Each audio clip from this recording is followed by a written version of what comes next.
Saudara, sidang permohonan pra-peradilan Roy Suryo kembali digelar dengan agenda pembuktian dari pihak termohon Polda Metro Jaya. Ahli hukum pidana dari pihak Polda Metro Jaya menyebut penetapan seseorang sebagai tersangka sah berdasarkan dua alat bukti yang ditemukan. Sementara tersangka Roy Suryo sebagai pihak pemohon menyayangkan ahli yang didatangkan dari Polda belum bisa menghadirkan saksi atau ahli yang menguatkan dasar penetapan Roy Suryo sebagai tersangka, terutama penerapan pasal Undang-Undang ITE.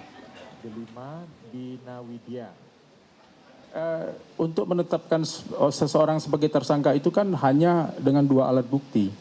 Nah, jadi kalau persangkaan untuk menggambarkan suatu peristiwa yang dilaporkan dan sudah timbul keyakinan, ya tentu di dalam objektivitas pasti ada subjektivitas juga kan. Nah, subjektivitas penyidik tentu bagaimanapun tentu ada, tetapi subjektivitas yang bagaimana, tapi didukung dengan berdasarkan alat bukti. Inilah. Dia tadi tidak bisa menerangkan dokumen elektronik itu apa. Padahal jelas banget di situ. Kalau ahli hukum harus bisa minimal membaca itu. Pasal 5 ayat 1 di Undang-Undang Elektronik, Informasi dan Transaksi ada apa? Dokumen data dan dokumen elektronik berikut hasil cetaknya adalah merupakan alat bukti hukum yang sah. Dan di situ ada keterangannya.